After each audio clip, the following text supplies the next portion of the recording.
Hello students, आज की video में हम पढ़ने जा रहे हैं टाइप्स ऑफ एपिथेलियल टिश्यू, उनका स्ट्रक्चर, लोकेशन और फंक्शंस। जैसा कि हम सब जानते हैं, a group of similar sales यानी कि एक जैसे सेल्स का एक समूह टिश्यू बनाता है।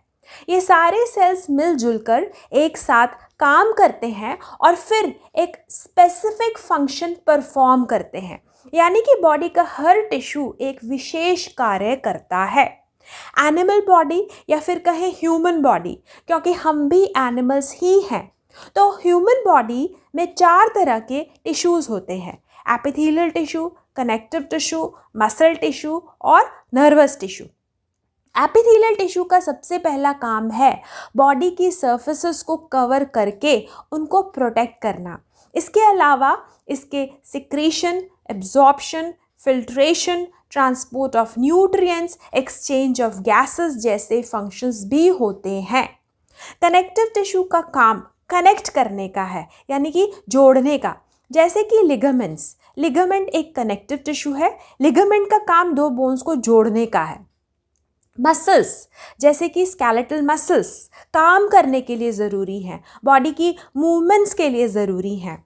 एंड नर्वस टिश्यू हमारी बॉडी के हर हिस्से को नियंत्रण में रखता है, कंट्रोल और कोऑर्डिनेट करता है। आज की वीडियो में हम एपिथेलियल टिश्यू पढ़ेंगे। तो सबसे पहले समझते हैं बॉडी में एपिथेलियल टिश्यू कहाँ कहाँ होता है। अब आपको ये बात याद रखनी है कि एपिथेलियल टिश्यू बॉडी की सरफेसेस को कवर करता है। It covers internal body surfaces, जैसे कि हमारी थोरैसिक कैविटी या फिर कहें चेस्ट कैविटी है, उसको एपिथेलियल टिश्यू अंदर वाली साइड से पूरी तरह कवर करता है। Then it covers external body surfaces, जैसे कि एपिडर्मिस। एपिडर्मिस एक एपिथेलियल टिश्यू है जो कि हमारे पूरे शरीर को बाहर से कवर करता है। Then it lines hollow organs, जैसे कि हमारा हार्ट एक हॉलो खोखला ऑर्गन है, और जो हार्ट है उसमें ब्लड भरा रहता है। नाउ एंडोकार्डियम एक एपिथेलियल टिश्यू है जो कि हमारे हार्ट के जो चेम्बर्स होते हैं उनकी अंदर वाली कवरिंग बनाता है। इसी तरह एपिथेलियल टिश्यू बॉडी की कैविटीज़ और ट्यूब्स को भी कवर करता है। बॉडी की सर्फेसेस को कवर करने के अलावा एपिथेलियल टिश्यू ग्लैंड्स को भी बनाता है। तो ये वो जगह हैं जहाँ पर एपिथेलियल टिश्यू हमारी बॉडी में प्रेजेंट रहता है। दूसरा, एपिथेलियल टिश्यू के सेल्स एक दूसरे के साथ सटे रहते हैं, यानी कि एपिथेलियल सेल्स एकदम टाइटली पैक्ड होते हैं और इसीलिए एपिथेलियल टिश्यू एक शीट या टाइटली पैक्ड सेल की चादर जैसा दिखाई देता है। दूसरा, सेल्स की जो लेयर है उस लेयर के नीचे एक बेसमेंट मेम्ब्रेन होती है और सेल्स बेसमेंट मेम्ब्रेन से अटैच्ड रहते हैं। अब एपिथेलियल टिश्यू की क्लासिफिकेशन समझते हैं। एपिथेलियल टिश्यू 2 तरह का होता है: सरफेस एपिथेलियल टिश्यू जो बॉडी की सरफेसेस को कवर करता है, और ग्लैंडुलर एपिथेलियल टिश्यू जो ग्लैंड्स बनाता है। सरफेस एपिथेलियल टिश्यू भी 2 तरह का होता है: सिंपल एपिथेलियल टिश्यू जिसमें सेल्स की सिर्फ एक लेयर होती है, और कंपाउंड एपिथेलियल टिश्यू जिसमें सेल्स की मल्टीपल लेयर्स होती हैं। सिंपल एपिथेलियल टिश्यू के सभी सेल्स बेसमेंट मेम्ब्रेन से अटैच्ड होते हैं। सेल की शेप के हिसाब से सिंपल एपिथेलियल टिश्यू मुख्य 3 प्रकार का होता है: सिंपल स्क्वैमस, सिंपल क्यूबॉइडल और सिंपल कोलुमिनार। इसके अलावा एक मॉडिफाइड सिंपल एपिथेलियल टिश्यू होता है जिसको सूडो स्ट्रैटिफाइड एपिथेलियल टिश्यू कहते हैं। Pseudo stratified epithelial tissue ciliated और नॉन सीलिएटेड 2 तरह का होता है। कंपाउंड एपिथेलियल टिश्यू में सेल्स मल्टीपल लेयर्स या स्ट्रैटाज में अरेंज्ड होते हैं, और इसीलिए कंपाउंड एपिथेलियल टिश्यू को स्ट्रैटिफाइड एपिथेलियल टिश्यू भी कहते हैं। सिर्फ नीचे वाली लेयर्स के सेल ही बेसमेंट मेम्ब्रेन से अटैच्ड रहते हैं। ट्रांजिशनल एपिथेलियल टिश्यू एक मॉडिफाइड स्ट्रैटिफाइड एपिथेलियल टिश्यू है। स्ट्रैटिफाइड एपिथेलियल टिश्यू की ऊपर वाली सेल लेयर में जो सेल्स होते हैं उनकी शेप के आधार पर स्ट्रैटिफाइड एपिथेलियल टिश्यू 3 तरह का होता है: स्ट्रैटिफाइड स्क्वैमस, स्ट्रैटिफाइड क्यूबॉइडल और स्ट्रैटिफाइड कोलुमिनार। तो ये है सरफेस एपिथेलियल टिश्यू। दूसरी ओर ग्लैंडुलर एपिथेलियल टिश्यू ग्लैंड्स बनाता है, और ग्लैंड्स 2 तरह के हो सकते हैं: यूनिसेलुलर और मल्टीसेलुलर। मल्टीसेलुलर ग्लैंड्स भी 2 तरह के हो सकते हैं: एक्सोक्राइन ग्लैंड्स और एंडोक्राइन ग्लैंड्स। तो ये है क्लासिफिकेशन ऑफ एपिथेलियल टिश्यू। अब सभी प्रकार के एपिथेलियल टिश्यूज़ का स्ट्रक्चर, लोकेशन और फंक्शंस समझते हैं। सबसे पहले समझते हैं simple epithelial tissue. Simple epithelial tissue में सेल्स की सिर्फ एक सिंगल लेयर होती है। सेल्स टाइटली पैक्ड होते हैं और हर सेल बेसमेंट मेम्ब्रेन से जुड़ा रहता है। सेल्स की शेप के आधार पर सिंपल एपिथेलियल टिश्यू 3 तरह का होता है: सिंपल स्क्वैमस, सिंपल क्यूबॉइडल और simple columnar. So look at this figure. ये सिंपल स्क्वैमस एपिथेलियल टिश्यू है। सेल्स की चौड़ाई उनकी लंबाई से ज़्यादा है। सेल्स चपटे हैं, so cells are wide flattened. ऊपर से ये सेल्स ऐसे दिखाई देते हैं जैसे कि ज़मीन पर या फिर किसी सरफेस पर टाइल्स या फिर पेविंग स्टोन्स बिछे हुए हों। जैसे कि पेवमेंट यानी फुटपाथ पर चपटे चपटे स्टोन्स बिछे रहते हैं, और इसीलिए सिंपल स्क्वैमस एपिथेलियम को पेवमेंट एपिथेलियम भी कहते हैं। हर सेल में एक न्यूक्लियस है जो कि फ्लैटेंड ओवल शेप्ड है। Now squamous epithelial tissue body की सरफेसेस को कवर करता है, उनकी लाइनिंग बनाता है। Now look at this figure.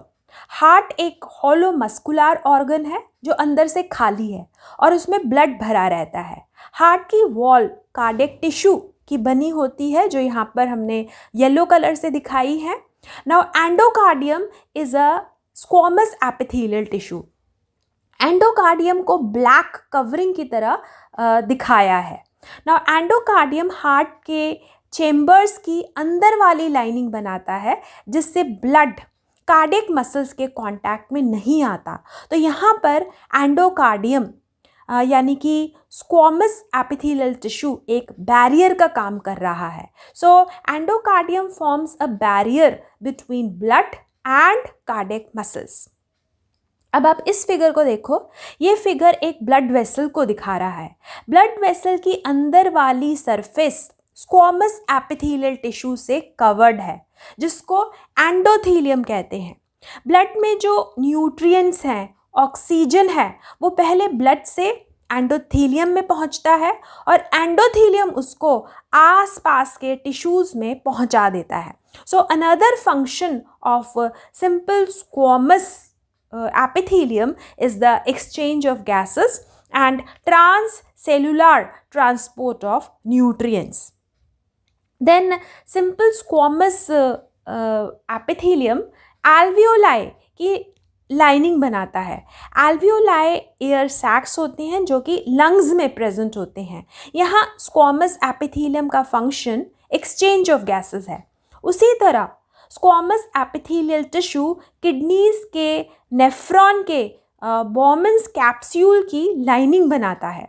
यहाँ पर ये टिश्यू एक छलनी की तरह काम करता है और ग्लोमेरुलस का ब्लड फिल्टर करता है। So functions of squamous epithelial tissue is to act like a barrier, then it mediates exchange of gases, transcellular transport of nutrients and filtration. Simple squamous epithelial tissue के बाद अब पढ़ते हैं simple cuboidal epithelial tissue. इस tissue के cells cube shape के होते हैं। इन सेल्स की हाइट, विड्थ और डेप्थ एक जैसी होती है। इनका न्यूक्लियस बड़ा, गोल और सेल के बीच में होता है। Look at this structure. ये जो नीचे वाली आपको ट्यूब दिखाई दे रही है, ये किडनी यानी कि नेफ्रॉन की ट्यूब्यूल है। ट्यूब्यूल के अंदर वाली सरफेस पर सिंपल क्यूबॉइडल एपिथेलियम की लाइनिंग है। ट्यूब्यूल के चारों ओर ब्लड कैपिलरीज हैं। बोमेन्स कैप्सूल में जब ब्लड फिल्टर होता है तो फिल्ट्रेट इस ट्यूब्यूल के ल्यूमेन में आता है। फिल्ट्रेट में जो वाटर, आयंस, ग्लूकोज होते हैं वो एपिथेलियल टिश्यू में या फिर हम कहें एपिथेलियल सेल्स में एब्जॉर्ब हो जाते हैं और वहाँ से कैपिलरीज के ब्लड में चले जाते हैं। इसके अलावा कैपिलरीज के ब्लड में जो ड्रग्स होती हैं वो पहले एपिथेलियल टिश्यू में पहुँचती हैं और फिर एपिथेलियल टिश्यू से फिल्ट्रेट में सिक्रेट हो जाती हैं। So function of simple cuboidal epithelial tissue is secretion and absorption of substances. इसके अलावा ओवरीज और सेमिनिफरस ट्यूब्यूल्स में जो जर्माइनल एपिथेलियम होता है वो भी सिंपल क्यूबॉइडल एपिथेलियम होता है जो कि ओवा और स्पर्म्स का सिक्रीशन करता है। सिंपल क्यूबॉइडल के बाद पढ़ते हैं सिंपल कॉलमनार एपिथेलियम। जैसा कि आप इस फिगर में देख सकते हो, ये सेल्स लंबे लंबे कॉलम्स जैसे होते हैं। इन सेल्स का न्यूक्लियस इलोंगेटेड यानी कि लंबा होता है और सेल्स के निचले सिरे यानी कि बेस की तरफ होता है। कॉलमनार सेल्स डाइजेस्टिव ट्रैक्ट की अंदर वाली सरफेस की लाइनिंग बनाते हैं। स्टमक की जो अंदर वाली सरफेस होती है उस पर भी कॉलमनार एपिथेलियल टिश्यू की लाइनिंग होती है। स्टमक में simple columnar epithelial cells mucus का सिक्रीशन करते हैं। अब आप इन फिगर्स को देखो, यहाँ पर कॉलमनार सेल्स पर सरफेस स्ट्रक्चर्स हैं। यहाँ पर है माइक्रोविलाई और यहाँ पर है सीलिया। माइक्रोविलाई सेल्स का सरफेस एरिया बढ़ा देते हैं। कॉलमनार सेल्स जिन पर माइक्रोविलाई होते हैं वो कॉलमनार सेल्स स्मॉल इंटेस्टाइन की अंदर वाली सरफेस की लाइनिंग बनाते हैं और इनका main function absorption of water and nutrients होता है। So simple columnar epithelial sales with the microvilli in small intestine are involved in the absorption of water and nutrients. उसके अलावा सीलिया हेयर लाइक प्रोजेक्शंस होते हैं जो कि सब्सटेंसेस को move करते हैं, उनको पुश करते हैं। Now ciliated columnar epithelial sales trachea में जो म्यूकस होता है, ट्रेकिया में जो बलगम होता है उसको थ्रोट की तरफ पुश करते हैं जिससे उस म्यूकस को स्पिट किया जा सके। दूसरा, ciliated columnar epithelial sales uterine tubes में होते हैं। ये ओवा को यूट्रस की तरफ पुश करते हैं। So functions of columnar epithelial tissue is secretion and absorption, while ciliated columnar epithelial tissues they push mucus towards the throat and ova towards the uterus. तो ये हैं different types of simple epithelial tissues. अब समझते हैं pseudo stratified columnar epithelium क्या होता है। ये एक मॉडिफाइड सिंपल एपिथेलियल टिश्यू है। सूडो का मतलब होता है फॉल्स यानी कि झूठा। अब आप इस फिगर को देखो, यहाँ पर जो एपिथेलियल टिश्यू है उसमें कॉलमनार सेल्स हैं। कॉलमनार सेल्स की एक लेयर है, पर अब आप सेल्स की लंबाई देखो, कुछ सेल्स लंबे हैं और बीच में कुछ सेल्स छोटे हैं। जैसे कि पहला सेल लंबा है, दूसरा छोटा, फिर लंबा और फिर छोटा। तो सेल्स की लंबाई छोटी बड़ी है और इसीलिए सेल्स के न्यूक्लियस अलग अलग हाइट्स पर हैं। हर सेल लंबा हो या छोटा बेसमेंट मेम्ब्रेन से अटैच्ड है। अब यहाँ पर सेल्स की लेयर तो एक ही है पर दिखाई ऐसे देती है जैसे कि दो लेयर्स हों। तो है तो ये simple columnar epithelial tissue but दिखाई देता है stratified with 2 layers of cells और इसीलिए इसको pseudo stratified columnar epithelial tissue कहते हैं। नाउ ये टिश्यू दो तरह का होता है, सीलिएटेड और non ciliated. Now ciliated pseudo stratified columnar epithelium respiratory tract की अंदर वाली लाइनिंग बनाता है, जैसे कि ये ट्रकिया में होता है, ब्रोंकाई में होता है। रेस्पिरेटरी ट्रैक्ट में जो म्यूकस या बलगम होता है उसको ये टिश्यू थ्रोट की तरफ पुश करता है, जिससे कि उसको स्पिट किया जा सके और रेस्पिरेटरी ट्रैक्ट एकदम क्लियर हो जाए। दूसरी ओर non ciliated pseudo stratified columnar epithelial tissue male reproductive system में होता है, मेल रिप्रोडक्टिव ट्रैक्ट में होता है, जैसे कि ये एपिडिडाइमिस वास डेफरेंस की अंदर वाली लाइनिंग जो है वो इसी टिश्यू की बनी होती है और ये सेल्स यहाँ पर म्यूकस सिक्रीट करते हैं, जिससे कि स्पर्म्स आसानी से मूव कर सकें। तो ये है pseudo stratified columnar epithelial tissue, जो कि एक मॉडिफाइड सिंपल एपिथेलियल टिश्यू है। सिंपल एपिथेलियल टिश्यू के बाद अब स्ट्रैटिफाइड एपिथेलियल टिश्यू को समझते हैं। स्ट्रैटिफाइड एपिथेलियल टिश्यू जिन स्ट्रक्चर्स को कवर करते हैं उनकी प्रोटेक्शन करते हैं। स्ट्रैटिफाइड एपिथेलियल टिश्यू में सेल्स की मल्टीपल लेयर्स होती हैं और सिर्फ नीचे वाली जो सेल की लेयर है उसके सेल्स बेसमेंट मेम्ब्रेन के कांटेक्ट में होते हैं। Now the main function of stratified epithelial tissue is to protect underlying structures and organs. जो भी इस टिश्यू के नीचे स्ट्रक्चर्स होते हैं, बॉडी पार्ट्स होते हैं, ये उन सबको प्रोटेक्ट करता है। स्ट्रैटिफाइड एपिथेलियल टिश्यू की सबसे ऊपर वाली सरफेस लेयर के सेल्स की जो शेप होती है, जैसी शेप होती है उसी के बेसिस पर स्ट्रैटिफाइड एपिथेलियल टिश्यू को 3 तरह क्लासिफाई किया जाता है: स्ट्रैटिफाइड स्क्वामस, स्ट्रैटिफाइड क्यूबॉइडल और स्ट्रैटिफाइड कोलुमिनार। अब आप इस फिगर को देखो, यहाँ पर सेल्स की मल्टीपल लेयर्स हैं और ऊपर की जो सरफेस लेयर है वो यहाँ पर आप देख सकते हो, जो सेल्स हैं वो चपटे सेल्स हैं, फ्लैटेंड सेल्स हैं, ये स्क्वामस सेल्स हैं और इसीलिए इस टिश्यू को स्ट्रैटिफाइड स्क्वामस एपिथेलियल टिश्यू कहते हैं।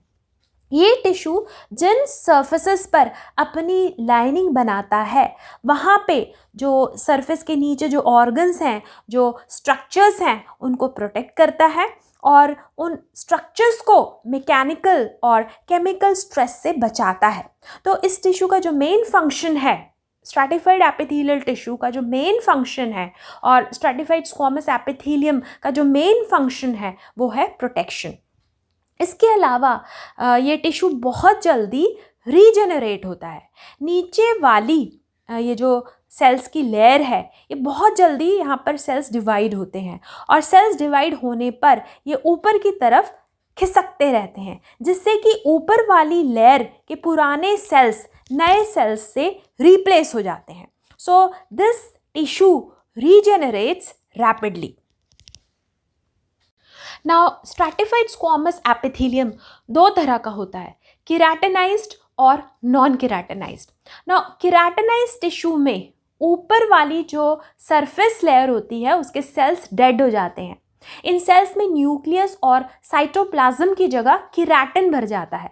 केराटिन एक फाइब्रस, टफ और बहुत ही मजबूत प्रोटीन होता है और ये टिश्यू जिन एरियाज़ को कवर करता है उनको चोटों से, मैकेनिकल स्ट्रेस से, केमिकल स्ट्रेस से, हर तरह से उन एरियाज़ को, उन टिश्यूज़ को, उन ऑर्गन्स को बचाता है और उन एरियाज़ से वाटर लॉस भी नहीं होने देता, because keratin is impermeable to water.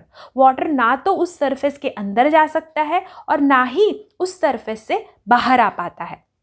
So keratinized stratified squamous epithelial tissue dry surfaces पर पाया जाता है, जैसे कि upper layer of skin, hair and nails. दूसरी ओर non keratinized stratified squamous epithelium की जो ऊपर वाली सेल की जो लेयर है उसमें केराटिन नहीं होता, ये डेड ना होके ये लिविंग सेल्स होते हैं। And these cells are permeable to water, यानी कि पानी इनके अंदर भी जा सकता है और बाहर भी आ सकता है। तो ये टिश्यू जो है वो मॉइस्ट यानी कि गीली सर्फेसिस पर पाया जाता है, जैसे कि ये बकल कैविटी की लाइनिंग बनाता है। उसके बाद ये आई के कॉर्निया को कवर करता है और ईसोफेगस यानी कि जो हमारी फूड पाइप होती है उसको अंदर तरफ से भी ये उसकी लाइनिंग बनाता है, जिससे कि जो फूड पाइप है हमारी, जो ईसोफेगस है, वो प्रोटेक्टेड रहे, वो फूड से प्रोटेक्टेड रहे, वो फूड में जो केमिकल्स हैं उनसे प्रोटेक्टेड रहे, वो किसी भी तरह के मैकेनिकल स्ट्रेस से प्रोटेक्टेड रहे। तो मेन फंक्शन है ऑर्गन्स को मैकेनिकल स्ट्रेस से बचाना। तो ये है stratified squamous epithelial tissue which can be keratinized और नॉन केराटिनाइज्ड। बट यहाँ पर इन टिश्यूज़ का मेन फंक्शन है जो नीचे के टिश्यूज़ हैं, जो नीचे के स्ट्रक्चर्स हैं, उनको प्रोटेक्ट करना। Now next type of stratified epithelial tissue is stratified cuboidal epithelium. यहाँ पर इस टिश्यू की सरफेस लेयर यानी कि सबसे ऊपर वाली लेयर्स के जो सेल्स होते हैं वो क्यूब शेप होते हैं और इसीलिए इसको बोलते हैं स्ट्रैटिफाइड क्यूबॉइडल एपिथेलियम। ये टिश्यू ज़्यादा कॉमन नहीं है और कुछ ही स्थानों पर इसको देखा जा सकता है, जैसे कि it is found lining the ducts of glands like salivary gland, sweat gland. ये टिश्यू भी प्रोटेक्टिव होता है और इन डक्ट्स को मैकेनिकल और केमिकल स्ट्रेस से बचाता है। तीसरी तरह का स्ट्रैटिफाइड एपिथेलियल टिश्यू है स्ट्रैटिफाइड कोलुमिनार एपिथेलियम। यहाँ पर सेल्स की जो शेप है वो कॉलम शेप है और जो सेल्स हैं उनकी मल्टीपल लेयर्स हैं, तो इसलिए हमने इसको बोला स्ट्रैटिफाइड कोलुमिनार एपिथेलियम। ये भी ज़्यादा कॉमन नहीं होता और कुछ ही स्थानों पर पाया जाता है, जैसे कि for example it forms the conjunctival epithelium. यहाँ पर भी इसका काम क्या है? प्रोटेक्शन करना, यानी कि बचाव करना। So the main function of stratified epithelial tissue is protection. अब समझते हैं ट्रांजिशनल एपिथेलियम। ये एपिथेलियम एक मॉडिफाइड स्ट्रैटिफाइड एपिथेलियल टिश्यू है। नाउ ये जो ट्रांजिशनल एपिथेलियम है ये यूरिनरी सिस्टम में पाया जाता है, इसीलिए इसको बोलते हैं यूरोथेलियम। ये टिश्यू केवल यूरिनरी ब्लैडर, यूरेटर्स और यूरेथ्रा की अंदर वाली सरफेस पर लाइनिंग बनाता है। जब यूरिन भरने लगता है तो ये टिश्यू यूरिनरी ब्लैडर की वॉल को स्ट्रेच करता है। अब आप इन फिगर्स को देखो, यूरिनरी ब्लैडर जब रिलैक्स्ड होता है तो उस वक्त ये transitional epithelium stratified cuboidal epithelial tissue जैसा दिखाई देता है। पर जब यूरिनरी ब्लैडर में भरता है उस वक्त यूरिनरी ब्लैडर की वॉल्स स्ट्रेच होती हैं, तो उस वक्त ये tissue stratified squamous epithelial tissue जैसा दिखाई देता है। क्योंकि ये टिश्यू यूरिनरी ब्लैडर की स्थिति के हिसाब से अपनी अपीयरेंस को चेंज कर लेता है, इसीलिए इसको ट्रांजिशनल एपिथेलियम कहते हैं। So the main function of this tissue is to allow stretching of urinary bladder। तो ये है ट्रांजिशनल एपिथेलियम जो कि एक मॉडिफाइड स्ट्रैटिफाइड एपिथेलियल टिश्यू है। तो अभी तक हमने simple epithelial tissue, stratified epithelial tissue और उनकी मॉडिफिकेशंस पढ़ी हैं। So this completes surface epithelial tissue. अब पढ़ते हैं glandular epithelial tissue. Now, glandular epithelial tissue forms the glands. Glands वो ऑर्गन होते हैं जो किसी भी तरह की सिक्रीशन प्रोड्यूस करते हैं, like for example digestive juices produce कर सकते हैं, ये हॉर्मोन्स प्रोड्यूस कर सकते हैं। अब आप इस फिगर को देखो, ये सरफेस एपिथेलियल सेल्स हैं। ये एपिथेलियल सेल्स अंदर की तरफ फोल्ड होकर ग्लैंड्स को बनाते हैं। So, gland is formed from the infoldings of surface epithelial tissue. Now, ये glands दो तरह के होते हैं, यूनिसेलुलर और मल्टीसेलुलर। Now, यूनिसेलुलर glands वो होते हैं जो कि सिर्फ एक सेल से बने होते हैं। अब आप इस फिगर को देखो, यहाँ पर ये है गॉबलेट सेल, गॉबलेट सेल के अंदर यहाँ पर ये हैं secretory vesicles. Now goblet cells mucus secrete करता है। गॉबलेट सेल एक यूनिसेलुलर ग्लैंड है जो कि म्यूकस प्रोड्यूस करता है, क्योंकि ये अकेला सेल गॉबलेट सेल है और ये क्या है, ये एक्चुअली एक ग्लैंड है, क्योंकि ये क्या सिक्रीट कर रहा है, ये म्यूकस सिक्रीट कर रहा है। So goblet cell is a unicellular gland. Now multicellular glands cells के झुंड यानी कि क्लस्टर्स के बने होते हैं। So multicellular glands consist of clusters of cells. ये दो तरह के होते हैं, एक्सोक्राइन ग्लैंड्स और एंडोक्राइन ग्लैंड्स। नाउ ये ग्लैंड्स जैसे कि अभी डिस्कस किया सरफेस एपिथेलियल सेल्स की इनफोल्डिंग से बनते हैं। ये एक एक्सोक्राइन ग्लैंड है, let's say it is a sebaceous gland जो कि ऑयल प्रोड्यूस करता है। ये ग्लैंड की डक्ट है। सिबेशियस ग्लैंड ऑयल प्रोड्यूस करता है जो इस डक्ट से रिलीज होता है और यहाँ से ये बाहर सरफेस तक पहुँचता है। So exocrine gland remains in contact with the surface epithelial cells. Like for example, sebaceous gland, sweat gland, salivary gland, etc. उसी तरह एंडोक्राइन ग्लैंड्स भी सरफेस एपिथेलियल टिश्यू की इनफोल्डिंग से ही बनते हैं, पर मैच्योर होने पर ये सरफेस एपिथेलियल सेल्स से कनेक्टेड नहीं रहते, ये सरफेस एपिथेलियल सेल्स से अलग हो जाते हैं। इन एंडोक्राइन ग्लैंड्स की डक्ट्स नहीं होती और ये अपनी सिक्रीशंस जो हैं यानी कि जो ये हार्मोन्स प्रोड्यूस करते हैं, उन हार्मोन्स को ये डायरेक्टली ब्लड में रिलीज करते हैं। एंडोक्राइन ग्लैंड्स के कुछ एग्जाम्पल्स हैं जैसे कि pancreas, thyroid gland, adrenal gland, ovaries, testis etcetera. So ये है glandular epithelial tissue. So this covers the surface and glandular epithelial tissue. अगर ये वीडियो आपको अच्छा लगे तो इसको लाइक, सब्सक्राइब और शेयर ज़रूर करें। Thanks for watching this video.